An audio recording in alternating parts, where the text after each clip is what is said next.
Hello everyone, welcome back to our channel. Start करने जा रहे हैं part 4 case study metals and non metals. So talking about the case 4, we have the case in which we see that first we'll go through the case that is generally metals have tendency to lose electrons, okay, and while those of non-metals have tendency to accept electrons, okay. क्या discuss करते हैं हमेशा?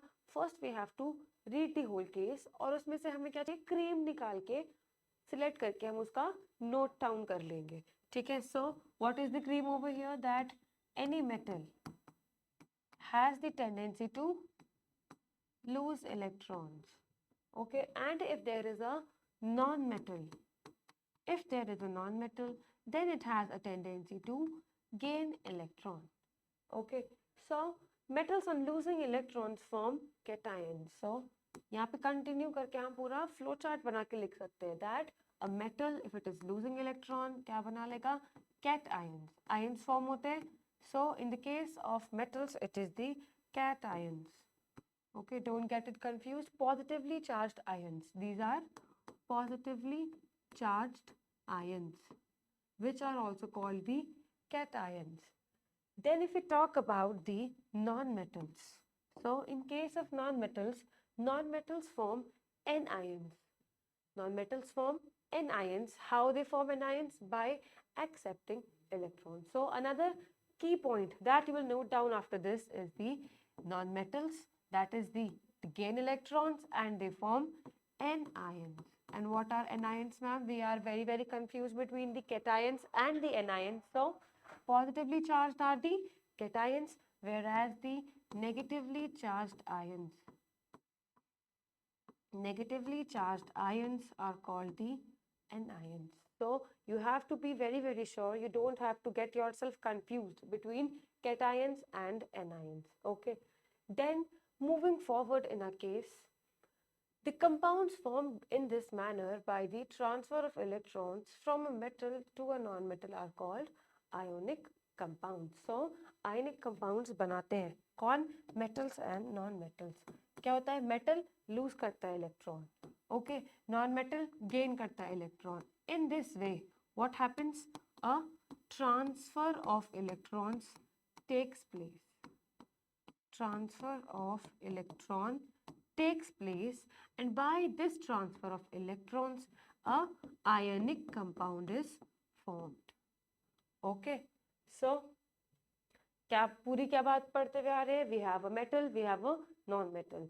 अगर metal है तो loose करेगा electron, non metal है तो गेन करेगा इलेक्ट्रॉन, ओके। देन गेन करके इलेक्ट्रॉन क्या बना लेता है? एनायंस। मेटल क्या बनाता है? कैटायंस। आई होप इतनी बात तो ध्यान रख लेंगे हम, okay. So now we have a diagrammatic representation in which a diagram is shown having the electronic structures of element R and Z, okay. इसे अलग लेके चलते हैं। we have R, we have Z। कैसी फोटो बनी है हमें उस पर ध्यान देना है, और इस फोटो से हमें क्या लेना देना है? इस फोटो से हमें ये लेना देना है कि अगर हमें कॉन्फ़िगरेशन पता लगानी है या फिर किसी की वैलेंसी पता लगानी है, अगर हमें वैलेंसी का पता लगाना है तो हम क्या देखने वाले हैं? Outermost electrons, outermost electrons. So in the case of R, अच्छे से देखना और बताना कितने इलेक्ट्रॉन्स नजर आ रहे हैं आपको आउटर मोस्ट शेल में। आउटर मोस्ट शेल होता है ये लास्ट वाला शेल। लास्ट वाले शेल में जितने भी इलेक्ट्रॉन्स प्रेजेंट है उससे हमें पता चलेगा कि कितने इलेक्ट्रॉन लूज करेगा या कितने इलेक्ट्रॉन गेन करेगा। So in R we have this one, this two, only two electrons are present. So for R we have only two electrons present. Then let's see for the Z. For the compound Z, we have how many electrons in the valence shell? 1, 2, 3, 4, 5 and 6. 1, 2, 3, 4, 5 and 6. So this way we have 6 electrons. Okay, अच्छे से देखना है। We have 1 2 3 4 and 5 6, that's it. So for the compound Z we have 1 2 3 4 5 6. अब आप खुद ही बताएंगे, जब भी हमारे पास 2 इलेक्ट्रॉन्स है तो 2 इलेक्ट्रॉन्स को लूज करना पसंद करेगा या फिर 6 इलेक्ट्रॉन एक्सेप्ट करना पसंद करेगा। बेसिकली हमें 8 इलेक्ट्रॉन्स चाहिए ना। So for these 8 electrons what will R do?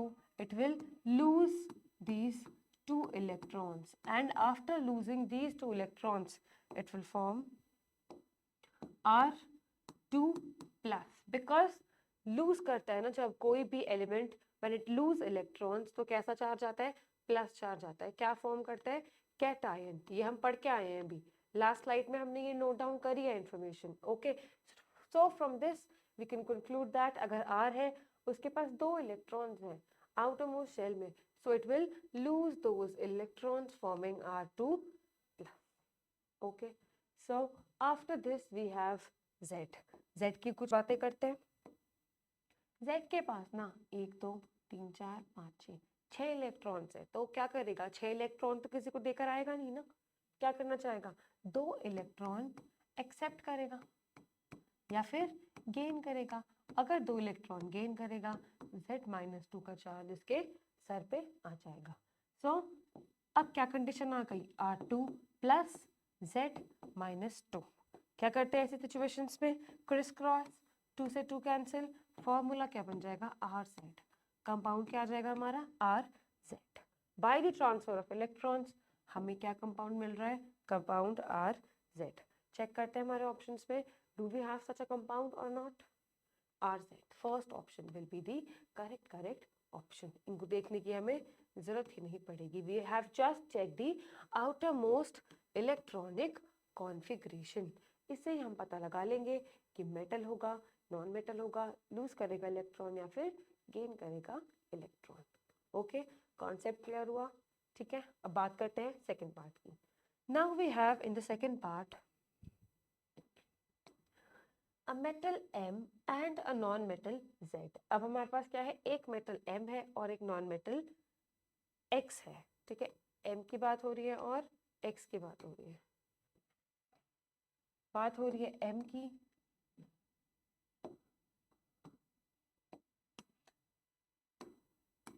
M की बात चल रही है और X की बात चल रही है। M is a metal, X is a non metal. ठीक है, और इंफॉर्मेशन क्या दी है वो देख लेते हैं। Okay, a metal M and non metal X react कर रहे हैं, और अगर मेटल और नॉन मेटल रिएक्ट कर रहे हैं तो कैसे कंपाउंड देंगे? आयोनिक कंपाउंड देंगे। देन कंपाउंड बना रहे हैं M2X, कंपाउंड बना रहे हैं M2X। अगर कंपाउंड बना रहे हैं M2X तो डेफिनेटली क्या रहा होगा? M के ऊपर +1 चार्ज रहा होगा, because M is a metal, positive cation बनाएगा, and X is a non metal, इसके ऊपर क्या चार्ज रहा होगा? X-2। तभी क्रिस क्रॉस करके क्या फॉर्मूला आया होगा? M2X। तो इससे हमने इतनी बात कंक्लूड कर ली दैट M क्या है? मेटल है, तो वो क्या करेगा? लूज करेगा इलेक्ट्रॉन, 1 इलेक्ट्रॉन, क्योंकि 1 इलेक्ट्रॉन करके ही लूज, उसके ऊपर क्या आएगा? M+1 का चार्ज आएगा। ठीक है, थोड़ी थोड़ी इंफॉर्मेशन से आपको खुद ही चीज़ें बनानी पड़ेंगी, because this is the concept, और ये इंटर रिलेटेड कॉन्सेप्ट है। वो हमें एक कॉन्सेप्ट बता चुका है, उससे हमें अलग अलग क्वेश्चंस पे लेके जाएगा। सो अगर हम खुद ही फ्लो चार्ट बना के चलेंगे तो we will never get lost in the question itself. Okay, so now we have our non metal which is the X। बात करते हैं नॉन मेटल X की। So in this we can see that X क्या करेगा? Gain करेगा electrons.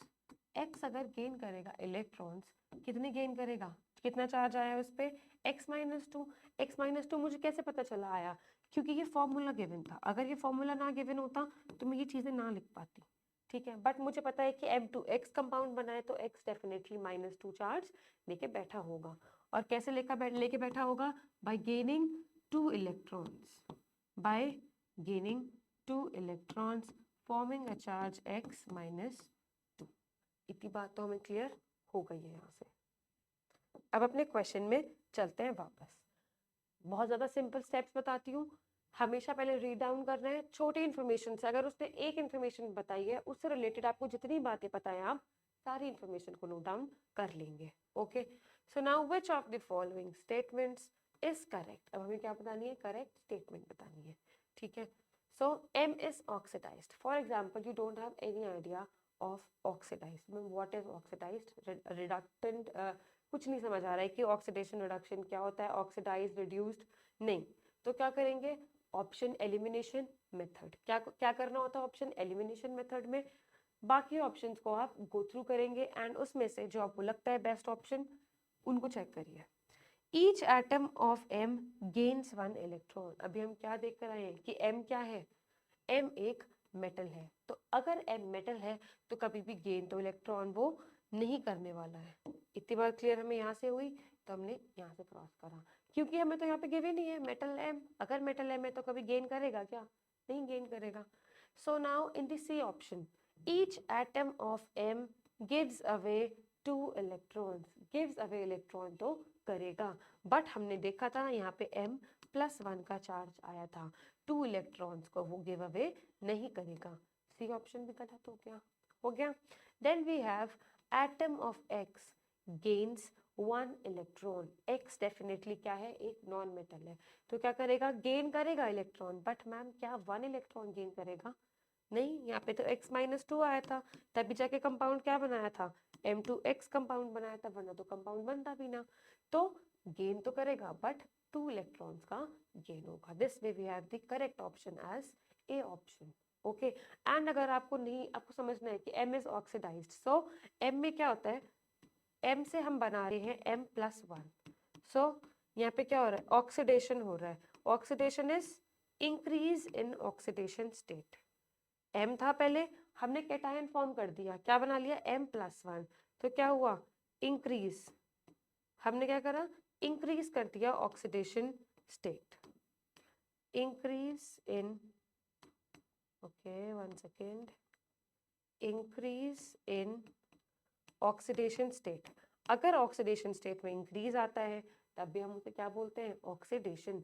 तो हाँ, अगर M क्या कर रहा है?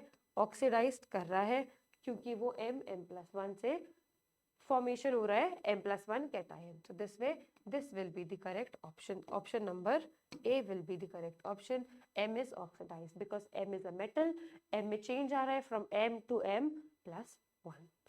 I hope this question is also very much clear now. Now we have the part 3. In this part, we are going to see that. Okay, एक बार आप read out करेंगे पूरा part.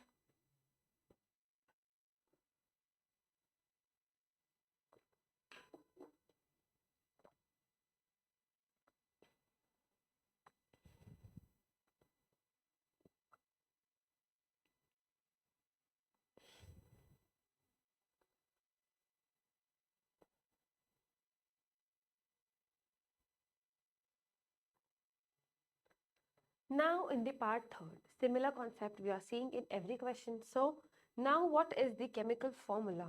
What is the chemical formula of the compound when, okay, we are given two configuration with X and Y. इसको भी लेके चलते हैं. Okay, now we have X and we have Y. X की configuration हमें given है 23, 11 and 19 and 9. एक बार cross check करते हैं सेम इंफॉर्मेशन है या नहीं. 23x11 19y9 और हमें बताना है chemical formula of this compound. This is part 3, this is part 2 and this is part 1.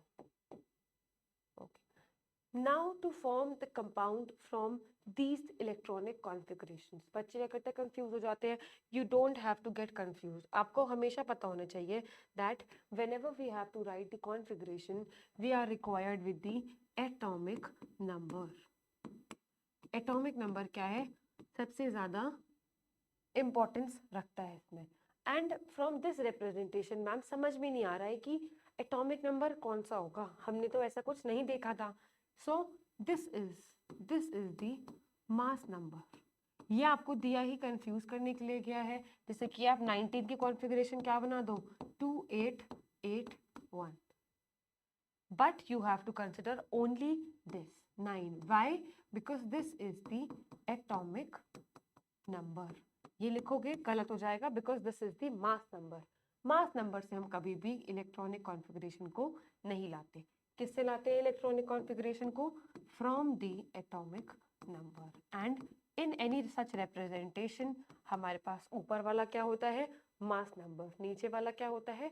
Atomic number. Okay. So now we'll just write the configuration. Now the simple steps.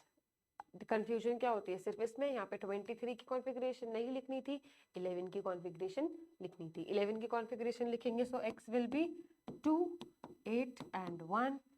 Similarly y will be 2, 7. अब आप खुद ही बताएंगे 8 electrons चाहिए होते हैं हमें balance में, सो this way it will give of 1 electron forming x plus 1. This will require 1 electron forming y minus 1. So यहाँ पे क्या हुआ? Loss of 1 electron. यहाँ पे क्या हुआ? Gain of 1 electron. This way we will criss cross and क्या formula निकाल के लाएंगे इस कंपाउंड का? x y. चेक करेंगे ऐसा कोई ऑप्शन है क्या जिसमें हमारा कंपाउंड का क्या नाम आ रहा है? x y. बिल्कुल फर्स्ट ऑप्शन ही है जिसमें हमारा कंपाउंड क्या आ रहा है? X Y. कैसे बना के आए हैं?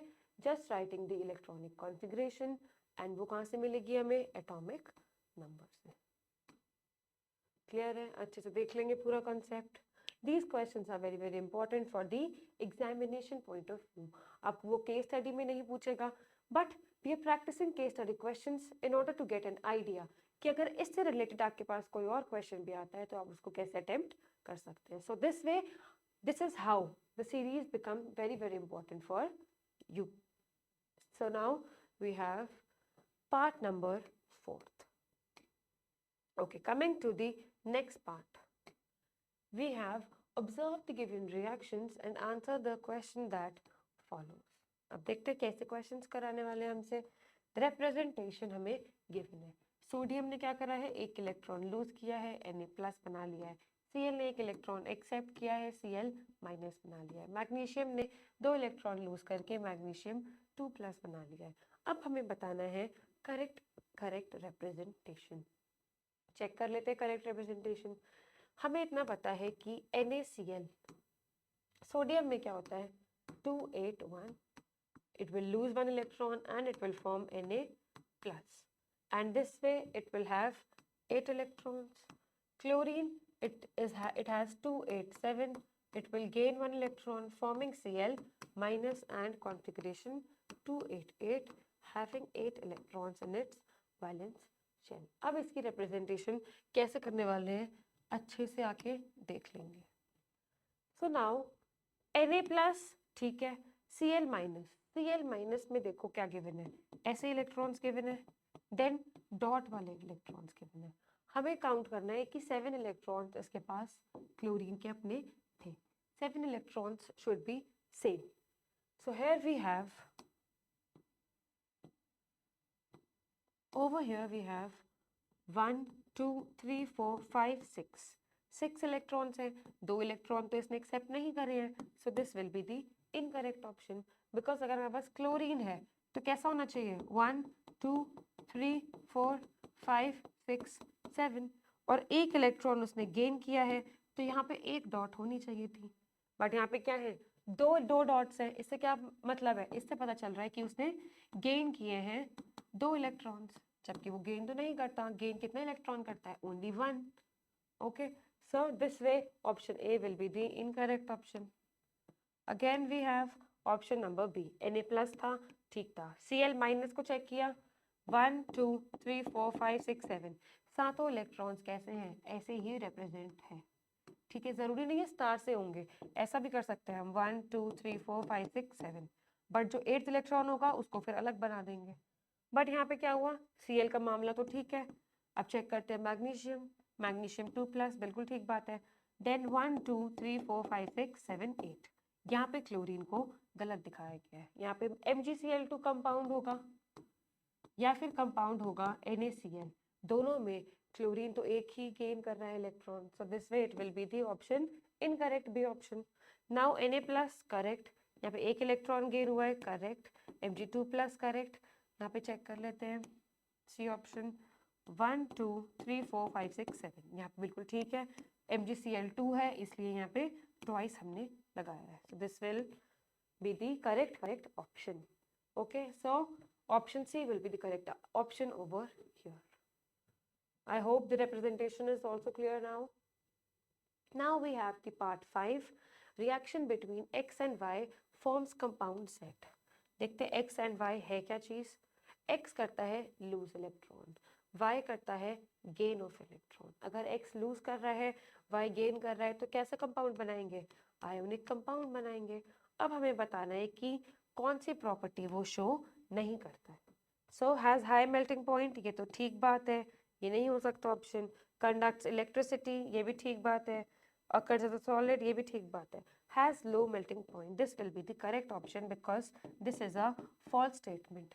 लो मेल्टिंग पॉइंट आयनिक कंपाउंड्स का देखा नहीं गया है। क्या होता है आयनिक कंपाउंड्स के बारे में properties, they have melting point high, they are good conductors.